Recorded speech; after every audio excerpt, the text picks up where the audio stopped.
live. Yeah, we going live. Hey, we going live. Yeah, we going live. Yeah, we going. Yeah, we going. Yeah, we going live. From the 50-yard line, we going live. From the 50-yard line, we going live. From the 50-yard line. Hello, beautiful people. Hello, hello, hello. I am Jarrett, the football genius Burgess. And I'm Stephanie Fitzpatrick, a.k.a. the Advantage Coach. And this is episode 74 of the Field to the Real podcast. Yep. 74. 74. We're getting closer to 100. Listen, we when we hit 50, you know how it goes. It starts to go real fast. We on the other after side 50. now. Yeah. Well, after 40 when it's aged, but yeah, definitely after 50, it's all downhill from here. We good. We gonna make it. And it's crazy. You remember like a couple of weeks ago when we made the decision to take the a couple of weeks hiatus. Yeah. The first thing I thought about was like, man, that's gonna push the 100th episode into March. Right. True. But that's okay. And we know God got a reason for everything. So we just gonna trust him in all of this to say that, God, you know what you're doing. Yes. When we get to 100, it's gonna be something epic, apparently. So it's a reason Right. Yeah. Yeah, we keep pressing Y'all forward. forgive me. I'm drinking my tea, my allergy tea this morning. Listen, I got me a nice freshly brewed K-cup of coffee. You know, I don't do that. I don't do no coffee, but yeah, I got my allergy tea this morning. I need to give me some of that. It looked like roots and grass, but it's okay. All right. Before we get into who's really right, I want to talk a little bit about the segment that we're going to do. And you guys will see this sometime next week. But I want to talk about like a little bit about our rationale for doing it. Okay. So this new segment that we created, but honestly, this is Stephanie's brainchild. It's called the Coach's Pep Talk. Mm-hmm. And when you had pushed it forward and you had, talked about the idea, I just thought it was a brilliant idea. And I thought that I was, man, this is something that we could have been doing like from the beginning, but it popped in when it did. And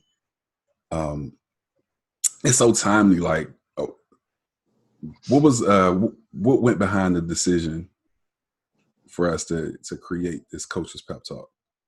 First of all, a lot of prayer. Yeah.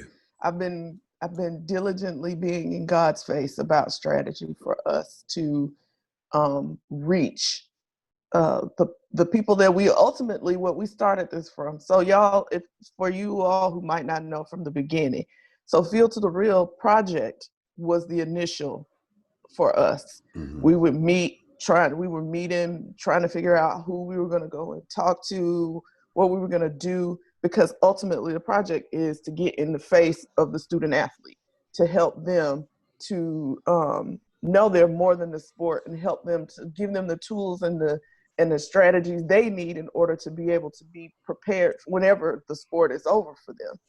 And so in doing that, our friend Melissa gave us the idea of the podcast. And so we started the podcast. And it just dawned on me, God was like, what was the point of the podcast? Duh. Promote it. Yeah. And to promote the project. To highlight the purpose and reason. That's why we were very thoughtful of every segment that we do on this show. Mm-hmm. Who's Really Right is just kind of our fun part, right. So to speak. But the onto the real, the feel good final thought, all of that is stuff that is very much so thought out in order to highlight and bring awareness to more than the sport idea. You know what I mean? And so in doing that, we've been doing this for almost 2 years and just kind of going along, and then it hit me like, but we're not talking to the athletes. That's who we really want to get to. this audience that we want is, I mean, we don't want anybody, we love that everybody's listening, but we want to make an impact with athletes, with collegiate student athletes. That was our point. Right. And so that's where the brainchild of this came from. Like, well, then let's just do a segment where we just talking straight to them. Right. Yeah. Yeah. And it's immediately when you told me about it, I was like, oh, I love this idea. Like, because it's one of those things where it's like, oh, dang, like we should have been doing this the whole time. Yeah. Right. But I appreciate when it came. I appreciate that it came when it came. When it did. Excuse me. I'm sorry. I'm getting a lot of feedback from myself. But because of what's going on right now, and some of these players need a pep talk. I mean, some of the coaches do too, but no, that's not our focus. Mm-mm. Yes, absolutely. Like real talk. Like in thinking of it, I was like, well, where would they be most responsive? And it's when their coaches are giving them, when either the coach or the coach brings somebody in, and those pep talks are those times when they get pumped and they like, yes, let's. And so I feel like that was where the whole pep talk thing came from. Mm-hmm. Like, we want to be able to give them tools, inspiration, and information that's going to really propel them forward, in whatever they decide and however they decide to do it, whatever.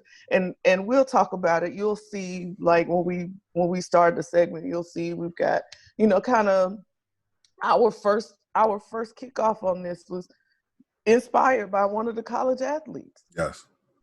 So, like just his stance and where he is, and we feel him so heavily. Right. Like understanding that this is a hard time for them. Like, how do you navigate this in the middle of a pandemic and potentially not having what would have been your meal ticket? You know what I mean? Like, how do you navigate this? And so we have a empathy for them in this. And so I feel like that's kind of where, we have been working on some other stuff, because that was the whole thing. Like everybody was in this place of like, what could we do? How can we help? And so this was what God gave me as our strategy for how we reach more of them through our podcast. And hopefully then that grows into more of us being, well, maybe not face to face, but not yet, at least. Not yet, but having more access to them within the programs that they participate in. Yeah. Mm-hmm. Sorry, that was probably longer than you expected. No,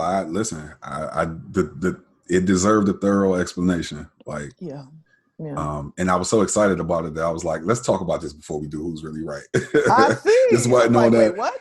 This wasn't on that. Well, so spoiler alert, guys, I get to see the video before you do. And so one of the things that, and I didn't get to explain it fully to you because, I was driving and I wasn't texting while I was driving, but I know in my stops, I was like responding. And it's very difficult to do that.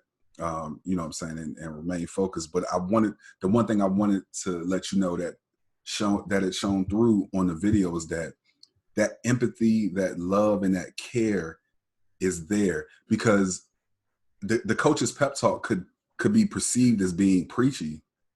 Yeah, no. You know what I'm saying? And there was nothing preachy about this. Like it kind of, the pep talk kind of reminded me like of that relationship that you had with your players at Doug, or that you still have, because you still pour into the lives of a lot of them. It reminded me of that. And just the kind of the care that you took in speaking to that athlete. I won't totally spoil it, but I was just excited about it. So I felt like, like we should share with you guys. So be looking out for that.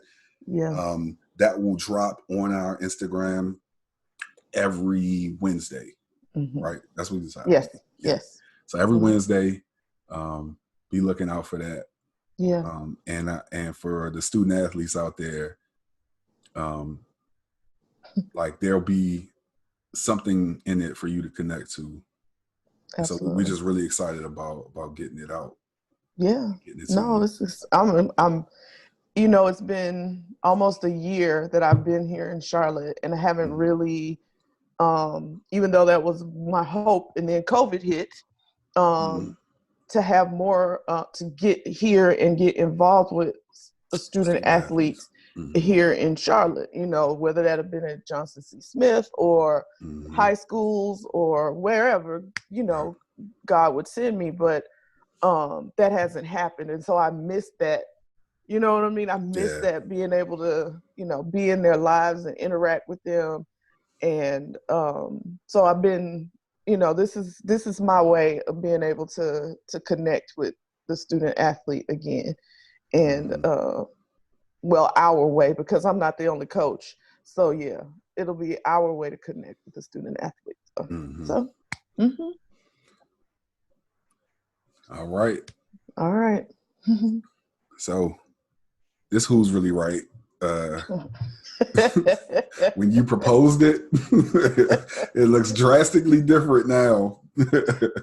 Our answers may to what was proposed. Okay. But let me just give it to y'all. Let me not keep y'all in suspense. Okay. Our Who's Really Right is who will win the Western Conference, or what team should have been in the bubble. So we kind of decided on the who will win the Western Conference. Who's win the West, yeah. Yes, because listen, so I think it's a couple of weeks ago when I just sent you that was a couple of weeks ago when I did the set up the whole like content for that week, and you were like, I've gotten so good, I know. Right, yeah. What side you're gonna be right? on. This is a no-brainer for me. Like, I was like, oh, this can definitely be our Who's Really Right, because I'm not so sure. So, yeah. So, who's going to win the Western Conference after looking at the first few games of this bubble format playoffs? I'm not looking at it from the standpoint, because they're only a couple of games in. I'm not looking at that yet. Although I think Houston is 2-0. Yes. But I'm not looking at it from that perspective. I'm looking at it from the momentum of the bubble play. Clearly, I feel like had they made it, Phoenix might have given somebody a run for their money. They went 8-0 in the bubble. 8-0 in the bubble. And what I know about sports is sometimes it's just right timing. It's just everything aligning. I mean, I say that every time I think about the Giants winning the Super Bowl, really, that first time, maybe not the second time, that first time. Hot at the right time. They were hot at the right time. And I just feel like because of that, even though they lost to them last night, I still feel like the Trailblazers have a shot. I do. I feel like they do. Now, here's the caveat to that. Everybody isn't healthy, and there for that matter. Somebody's missing. Patrick Beverly with the calf. Who it is? Okay, so he's the one that's injured. Yeah. I think for the most part, their entire team is there, though. Okay. I don't remember. They were saying it last night. I can't remember. But either way, so it's kind of, the Trailblazers are my Cinderella kind of pick. But if I'm going to pick somebody just straight off of, I'm going to have to go with the Clippers. I'm going to take great delight in this Who's Really Right when we look back on it. Because the clock has struck midnight, and Cinderella, it's time for you to go home. Okay, so this is based off of last night. No, this isn't based off of last night. This is based off of just kind of what I've seen about how lower seeded teams tend to swing up against bigger seeded teams. And we see this kind of in the NFL And because there's a win or go home format in the NFL, when Cinderella swings and swings up, that's all she wrote. But in basketball, the better team prevails. And one, I think Dame is going to have an issue going forward because of dislocating that finger. I don't know anybody on here who's dislocated or broken a finger before. It bothers you. Like, yeah, his shot looked off last night. I can say that. Yeah.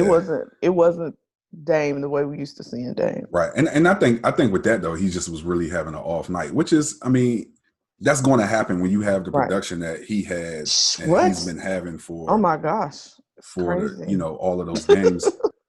But I think what we saw in game 1 of that series is that the Lakers had the luxury of taking some time off.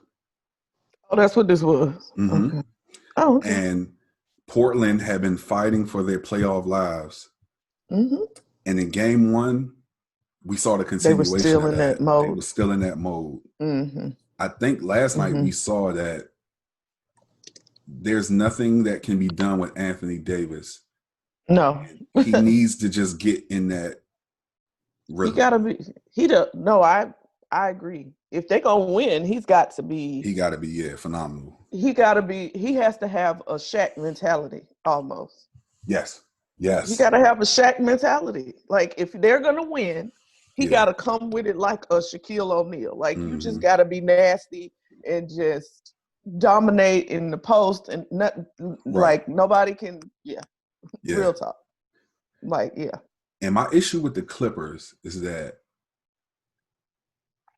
I think the Clippers are a bigger threat. I mean, the Mavericks are a bigger threat to the Clippers than the Trailblazers are to the Lakers.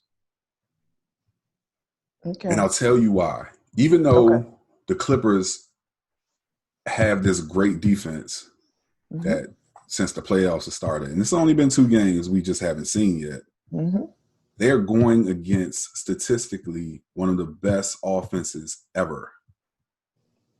And you remember when we were texting the other day. I'm gonna be good. I mean, well, and we understand that the change in the rules is kind of one of the reasons why offense has kind of exploded.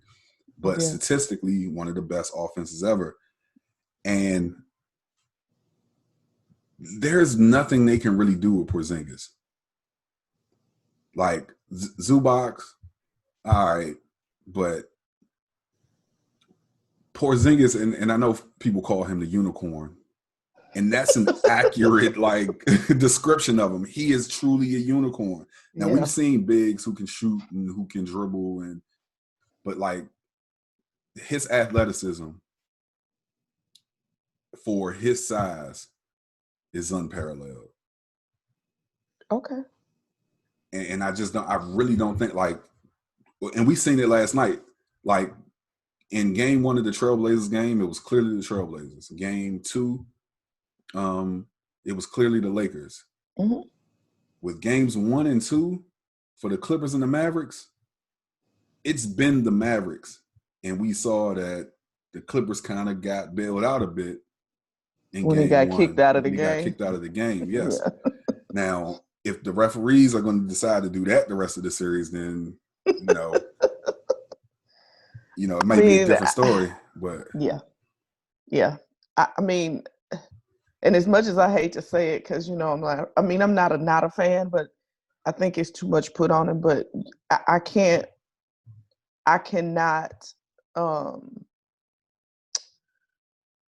discount Kawhi Leonard. Oh yeah.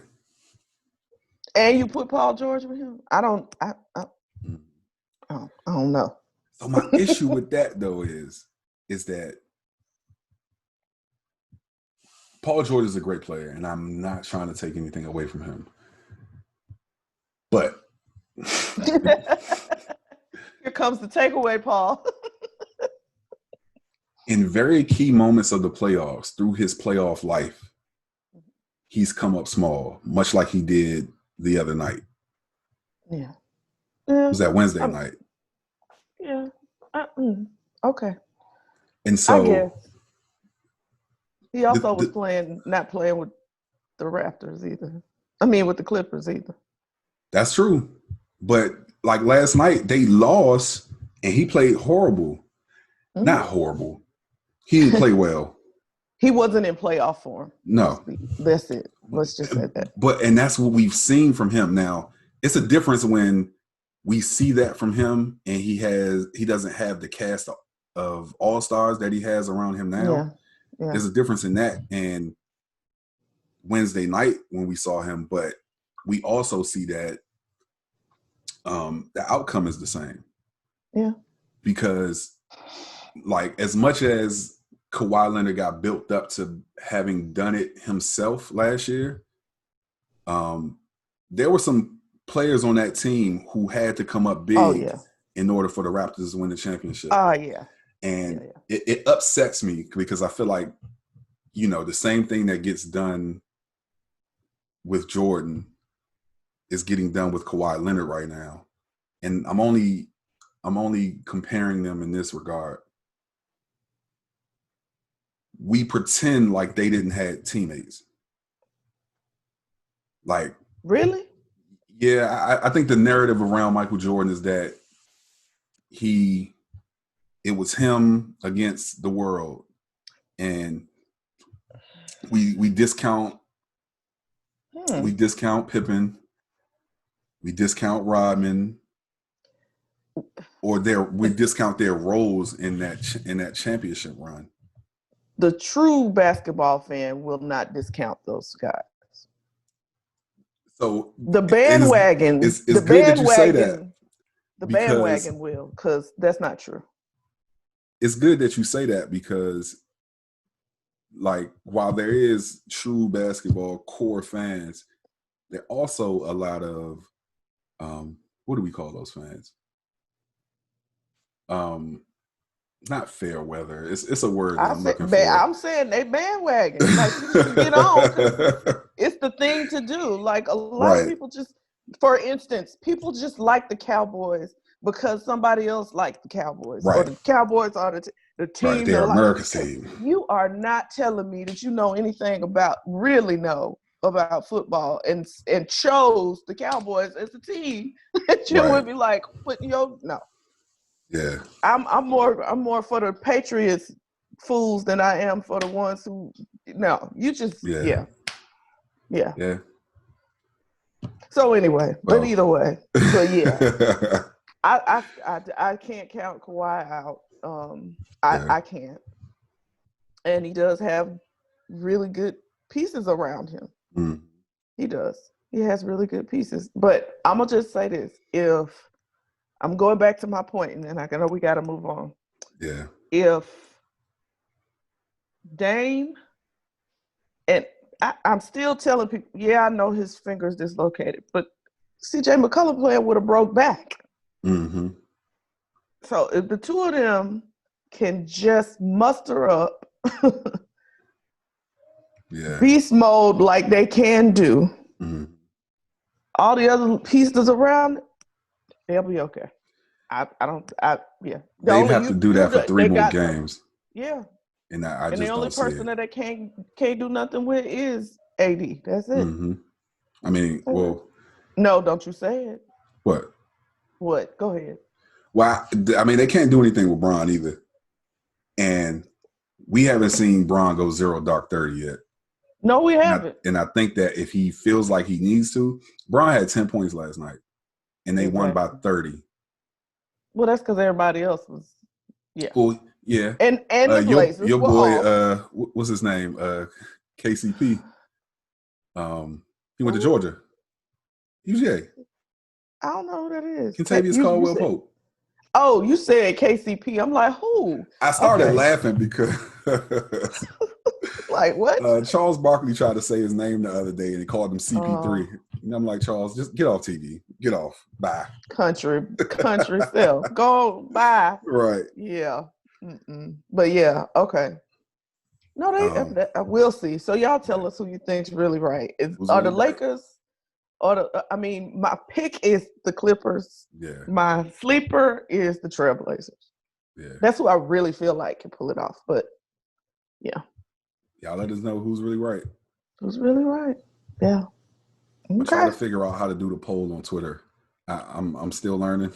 Okay. Look, don't ask me. Because if y'all been on Twitter and under our page, all you've seen me do is retweet everything about Howard University. No, listen, I said this the other day. I don't even look like, because I have access to our Instagram. Right. I don't even look at them no more. Yeah. I was like, oh, these are just Jarrett's personal pages. I don't look at these anymore. No message from me. There's no follow. I don't even care who's following. These are Jarrett's personal pages. I don't even care. It's like, whatever. Okay. It's funny. Like my and we talked about this like offline some time ago. So my friends from middle school, and two in particular, shout out to Andrea and Andrella, my friends from elementary, middle, high school, and college. Wow. They created a group for our whole middle school That's connection. Amazing. Middle school. That's crazy. Yes, from sixth grade. That's crazy. And when they because initially we just had the Field to the Real page. So when they added me on the Field to the Real page, they added the Field to the Real page in this little chat. And I just go in that chat and I'd be like, Lord, what are they talking about? Listen, I used to make the mistake of trying to check to make sure we're not missing anything, right? Right.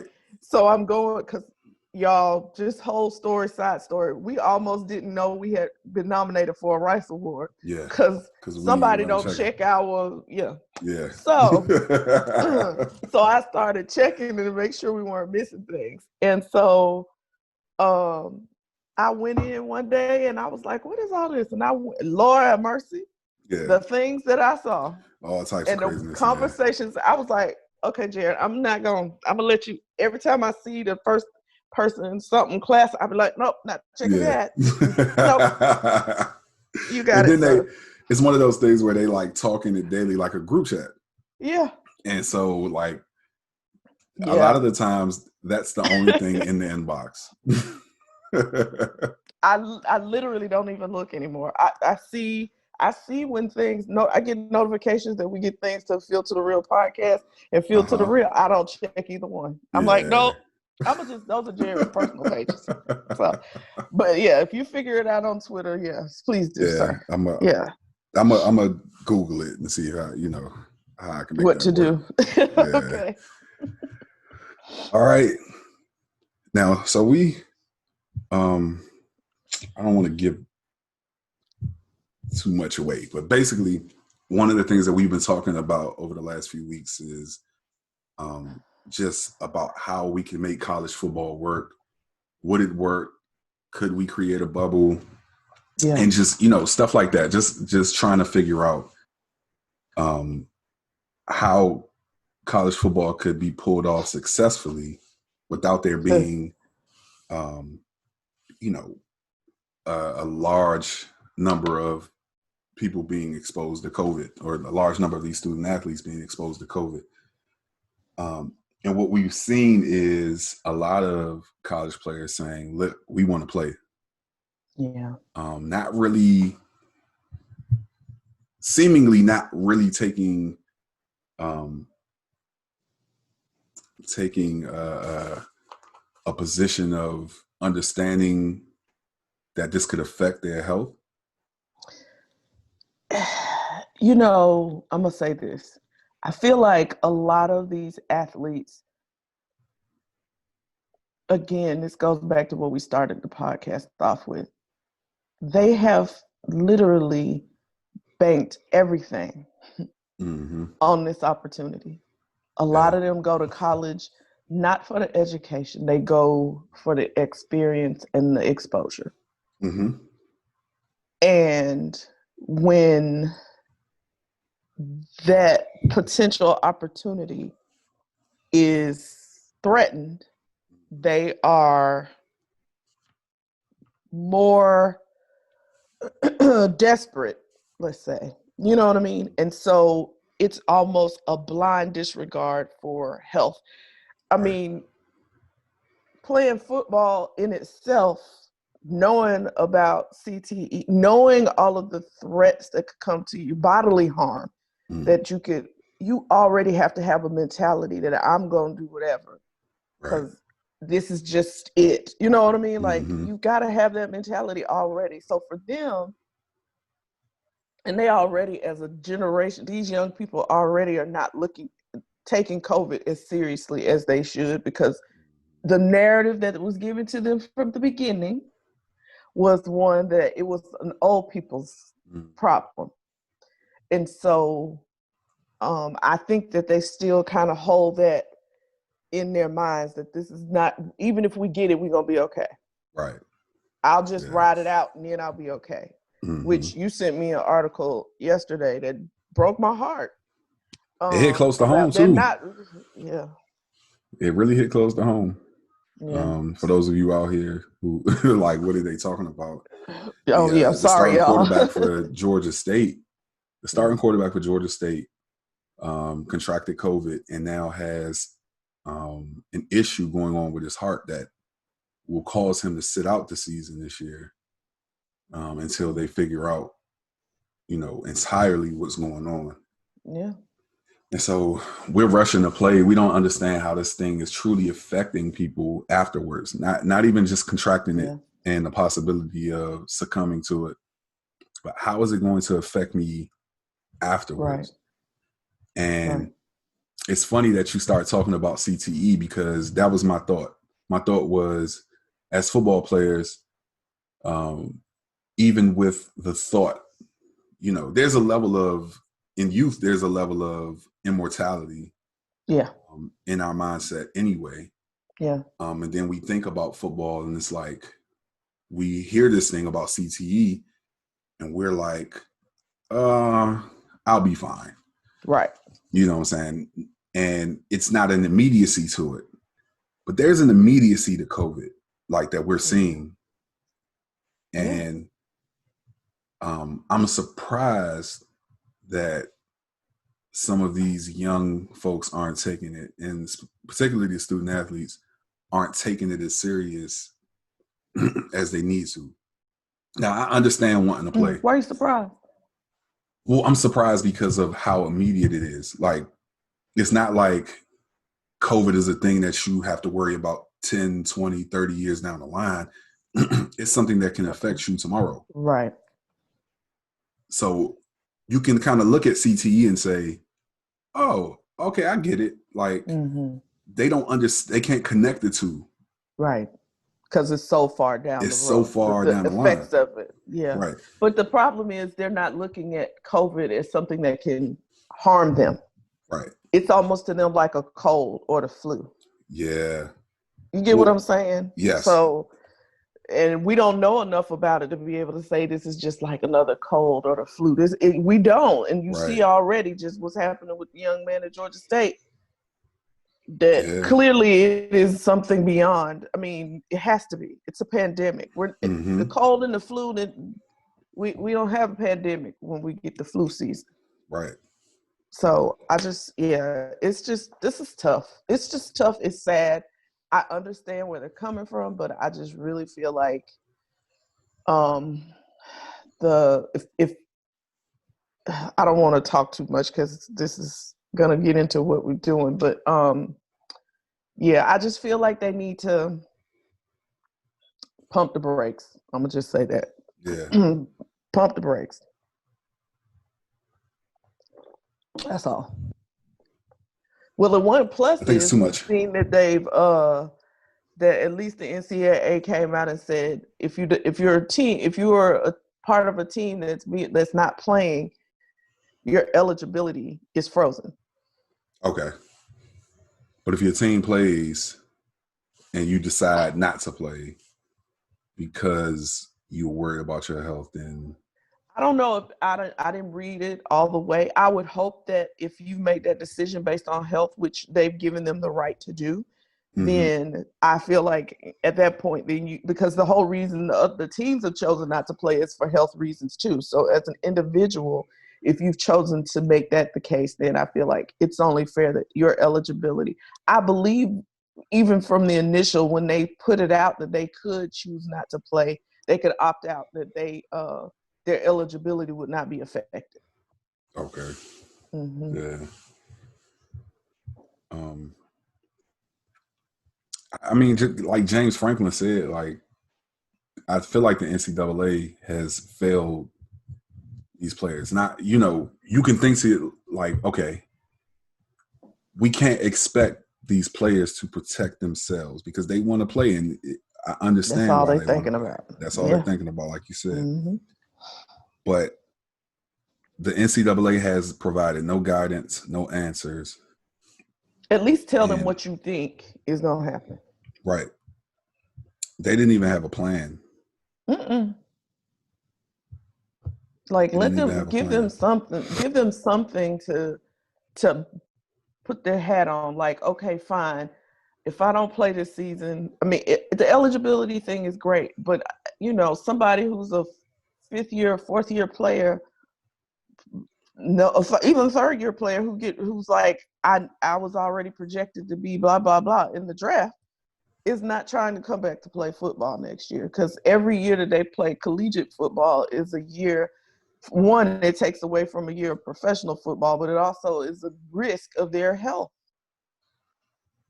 or the injury. Right.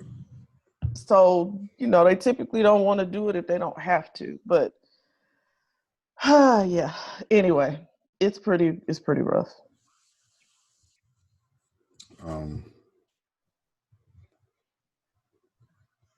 I pray that, because what it looks like is that a lot of the higher ups, the people who stand to make a lot of money from, the players playing, are only focused on that part. Mm-hmm. And I truly pray that they count the cost. Like, I said this maybe last week. I said it to you. I don't know if I said it on air. Like, it's really going to take something tragic happening to one of these players for us to really sit back and think like, yo, was this worth it? I don't want that to be what has to happen. No, and I don't want that to have to happen. Like, I don't want that. Yeah. Like, We're so reactive. Let's be proactive. Yep. Let's be reactive. Proactive. Absolutely. Yeah, absolutely. I'm with you on that one 100%. No, let's not let it be that. And yeah.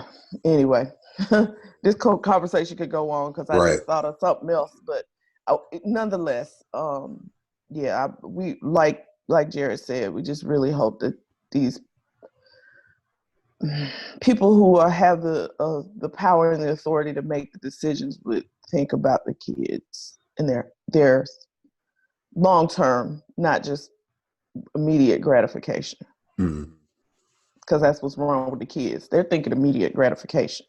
And as the adults or the elder of the kids, the senior, the people who are supposed to be looking out for them, we have to be the ones to look beyond their immediate into their future. So, yeah. Okay. All right. Now, let's talk about this before we get to the mental health moment. Okay. The NBA wins again. And the crazy part is we've been seeing a lot more of this over the last few weeks, where it's really like, America, your devil is showing. No, literally, the covers are off. Mm-hmm. The covers are off. Like, I do not remember the name of the reporter, but I do know that he was a reporter for the Houston Rockets. Mm-hmm. He tweeted out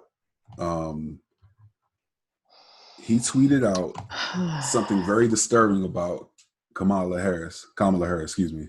Mm-hmm. And the NBA reacted swiftly by removing him from the bubble. Cut the head right off, like, bye. And they ain't wait. Nope. They didn't. There was no investigation. Look to see, right?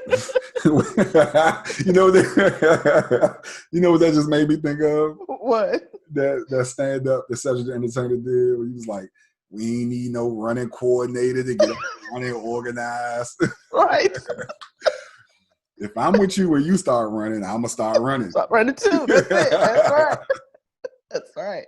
No, but they reacted swiftly, and I love it. Yeah. I love it. It's like I don't know why the NBA is just so leaps and bounds above every other league when it comes to this. Yeah. Um, I do. The commissioner. The leadership. Yeah, That's right. leadership. Yeah. He got a And real, yeah, he's a genuine and real guy. Yeah. Not just the commissioner, but the leadership across the board in the NBA. Yep, leadership. Leaps That's and right. bounds above any other league.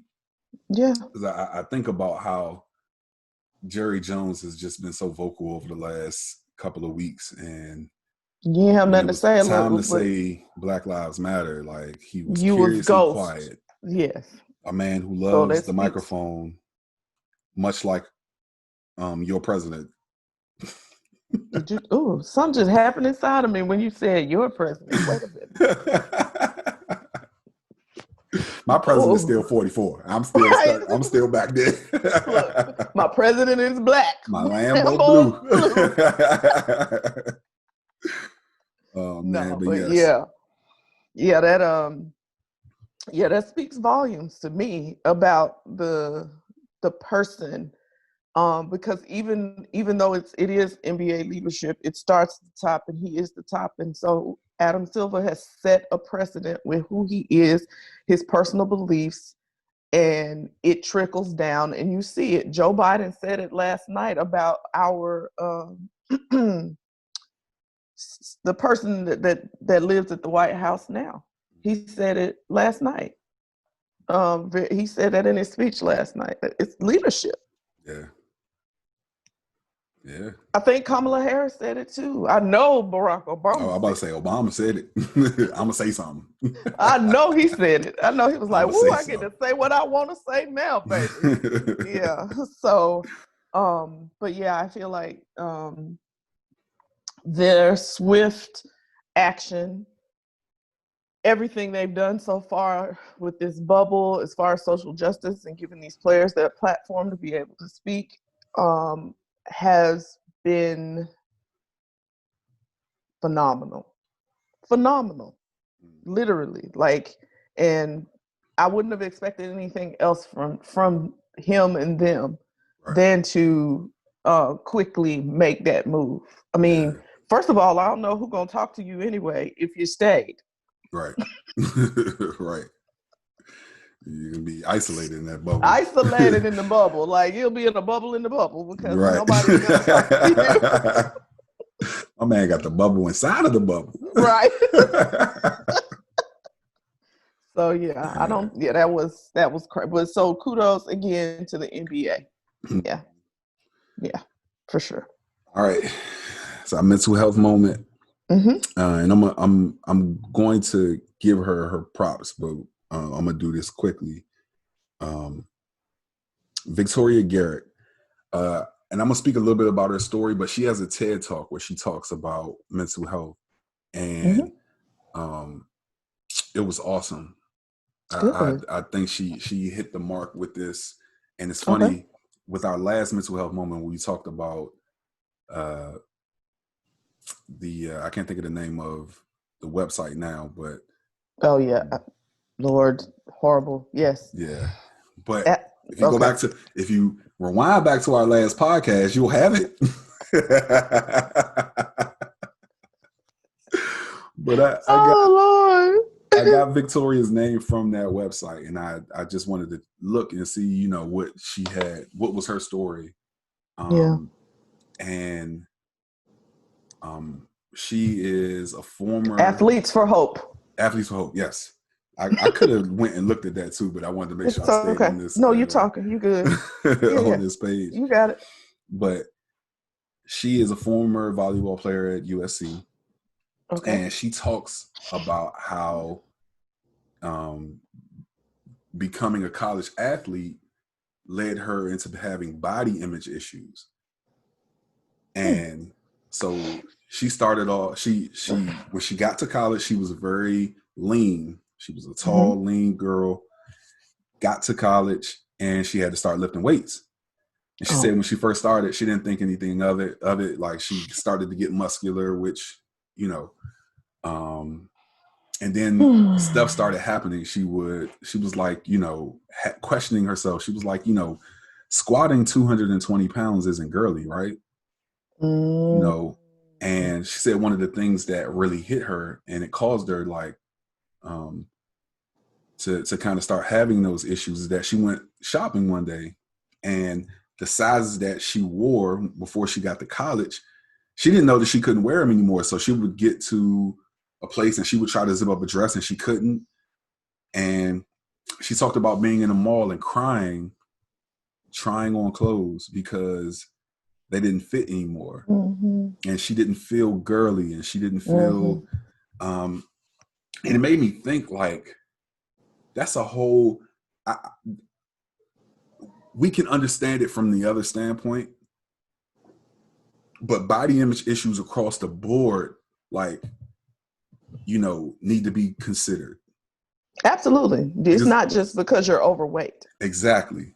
Yeah. Exactly. And so I couldn't even, before reading that, I didn't even have a thought of that, like that she could be, you know, gaining weight, you know, with muscle, and she could have body image affecting her in that regard. And I'm like, wow.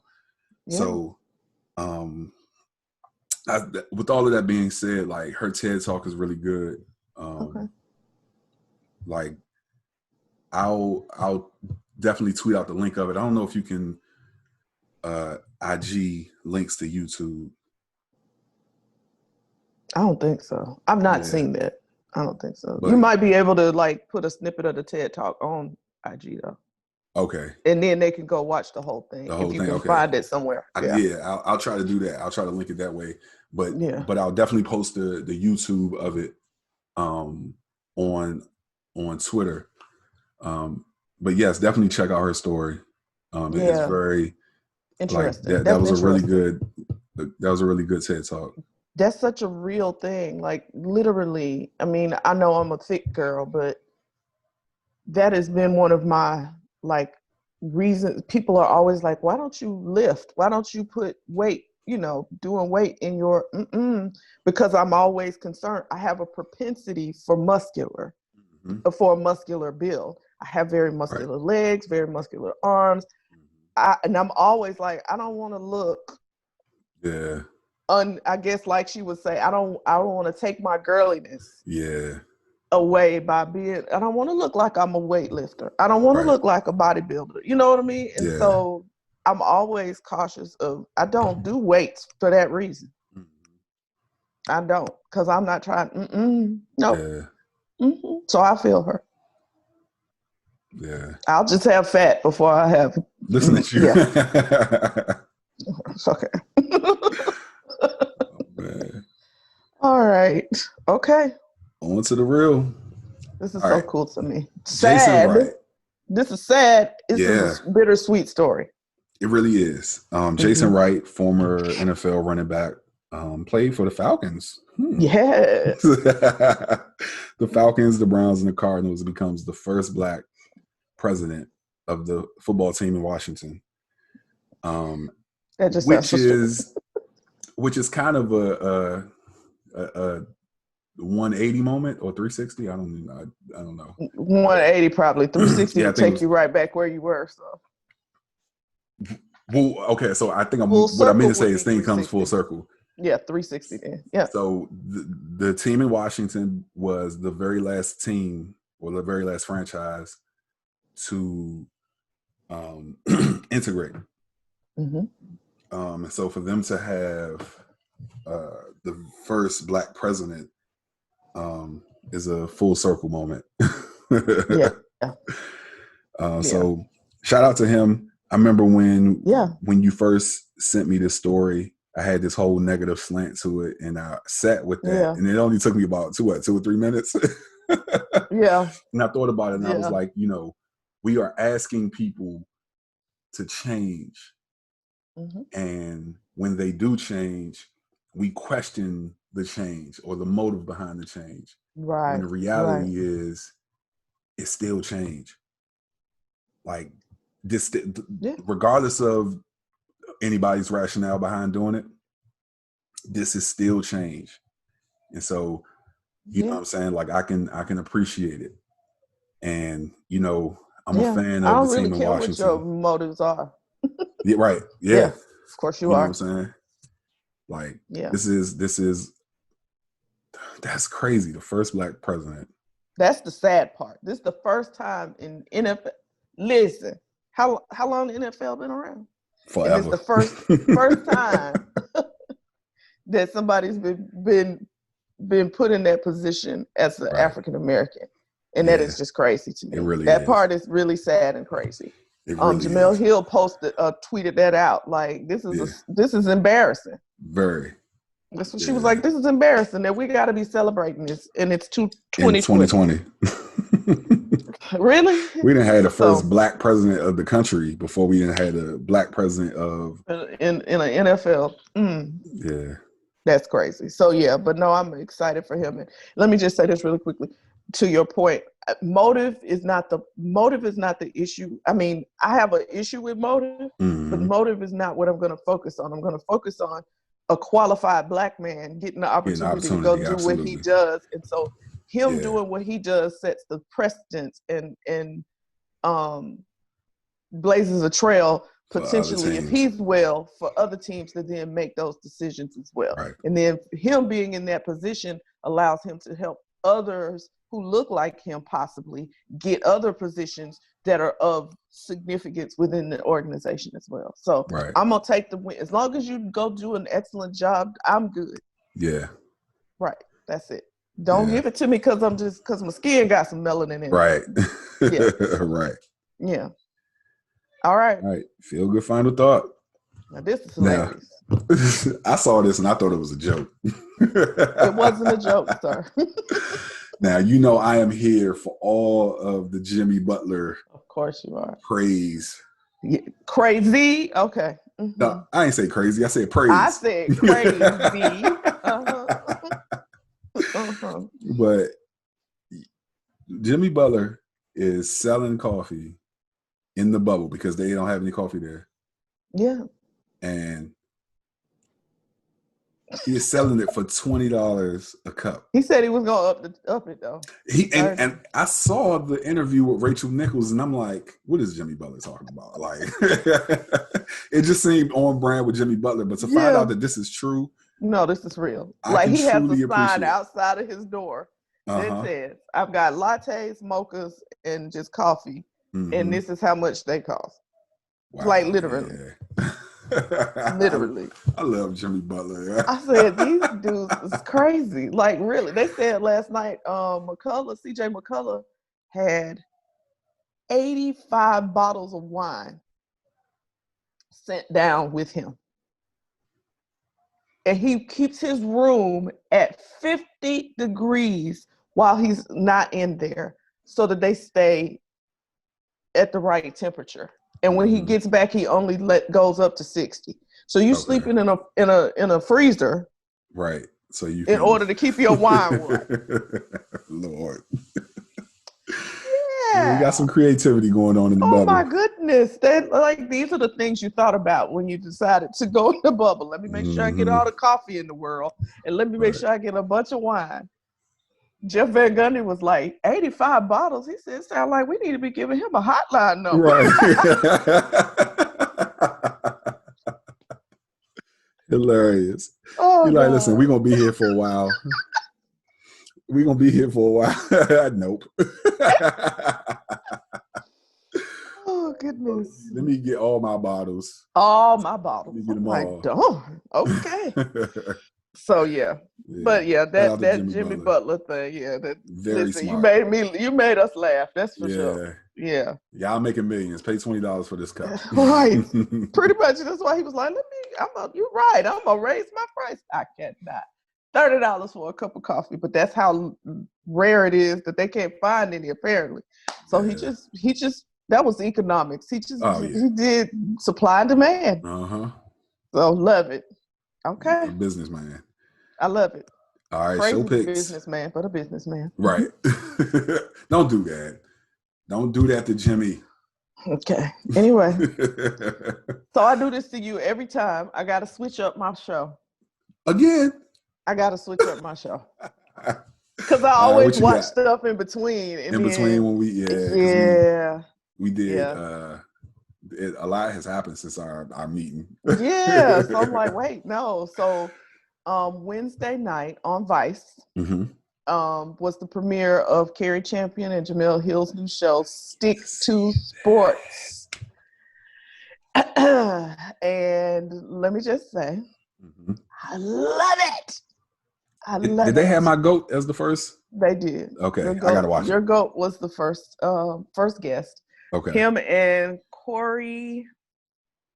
What is the child's? Oh, what is her name? She just beat like a huge incumbent in. Oh yes, she was a protester in Ferguson. Corey. Yeah. What is her name? Anyway, but they were her first two guests. Their first two guests. And the show is it's 30 minutes, but I love it. It's called Stick to Sports, and they explain why. Corey Bush.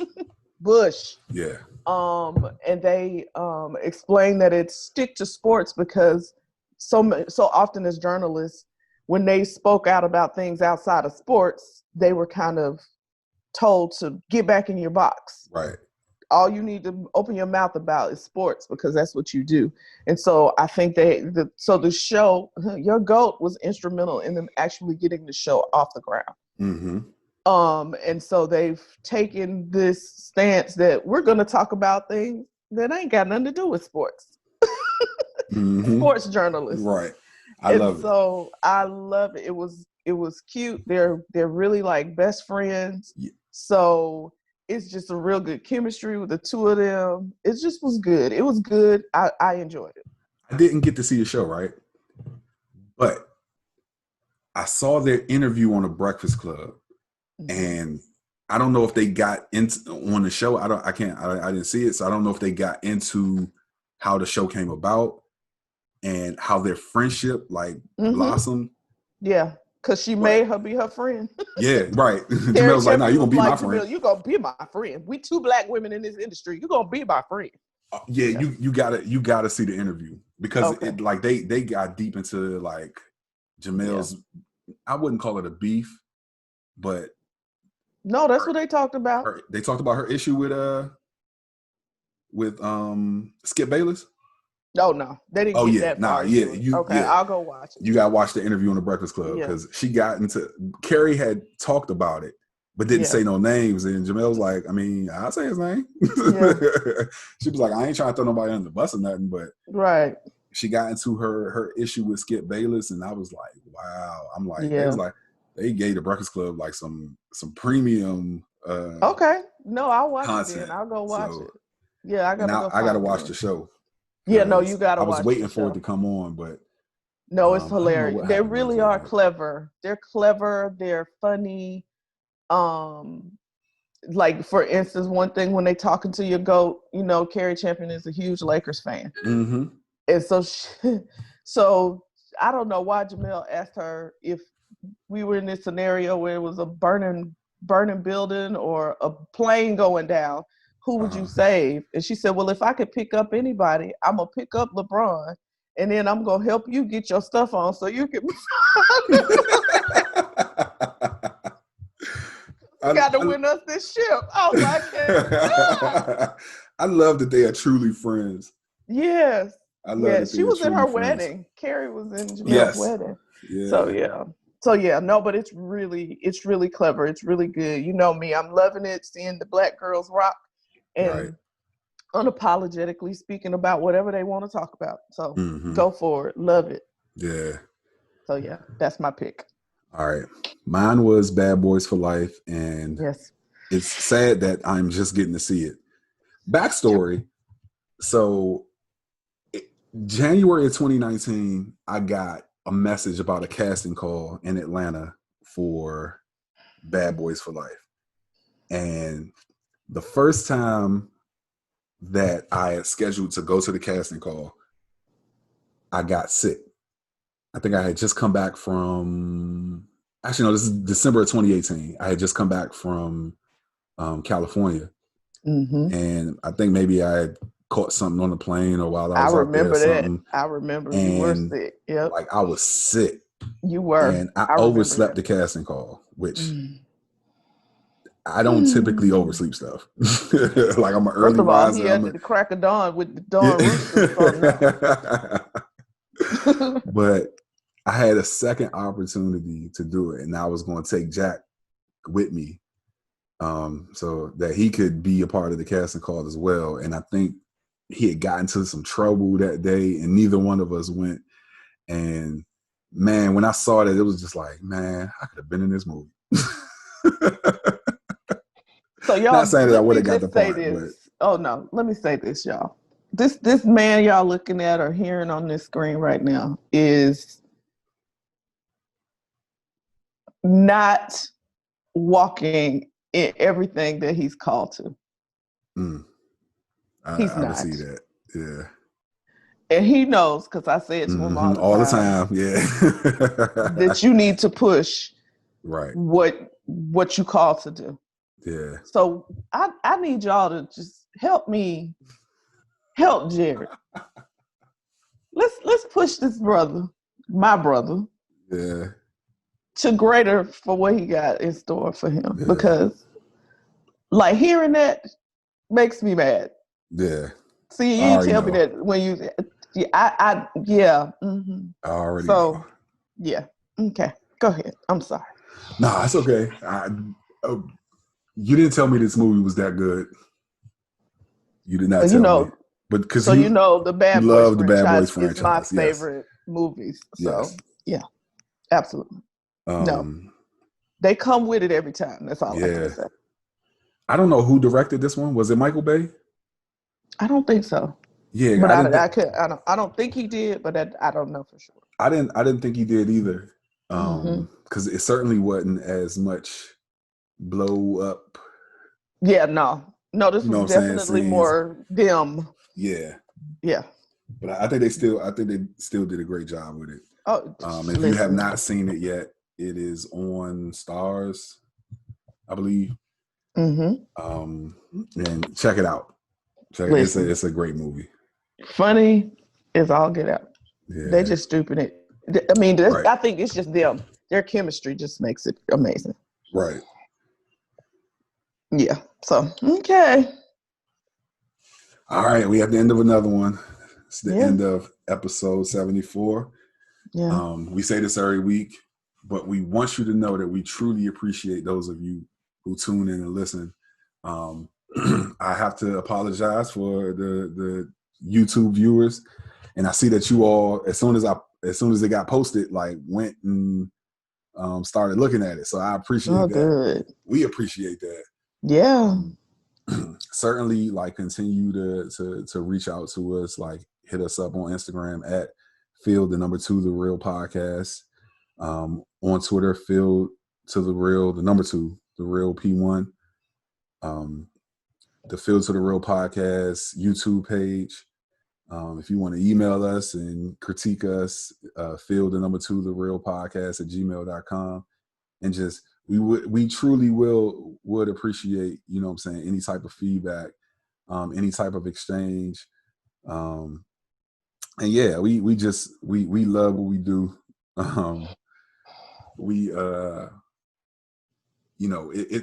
It's hurdles to making this thing happen every week. And if you can see Stephanie's face right now, you'll understand that, she's been like, listen, you got a lot going on. We need to chill out. And I know I've said this before, like I truly appreciate like the sacrifices that you have to make for us to be consistent with this thing. Because it's a sacrifice. And I know you like, nah, it ain't, you know what I'm saying? But no, because I love what we're doing. So no. I love it too, but it's still a sacrifice, and I know it, you know what I'm saying? Like, just to have to be as flexible as you are. And there's no way that we could do this without Stephanie being as flexible as she is, because we be having to move around times and having to that could be, a bit annoying, you know what I'm saying? So, I certainly want you to know that I appreciate that. Like, and I don't want it to be a thing of like, well, yeah, no, that's, because you don't have to be. You my brother, know, man. I Of course I'm know. gonna do what I gotta do. Don't make me cry, man. Oh Man. God. No, Yeah. for real. Yeah. So well, like I said, this is for I know for the two of us, this is almost like a release. Yeah. This is our opportunity to just, you know, we Right. get to do this. It's more fun than anything. I don't feel like it's work. I don't feel like it's a cumbersome thing. Like Yeah. this is fun. So I mean, is it an obligation we've kind of put ourselves? Yes, but we could stop at any time if it was just that we did it out of obligation. It's because Right. we love what we're doing. So I'm good. Like Yeah. I'm happy to continue as Yeah. long as you can hold on. Man, listen. Keep strong, sir. I'm good. I could be coming in this thing dragging with one leg, and we gonna do this, John. Like we gonna get it done. So Yeah. we love you guys. Yeah. Peace. Peace. Now put the cameras on me, put the cameras on me, put the cameras on me, put the cameras on me, put the cameras on me, put the cameras on me, put the cameras on me.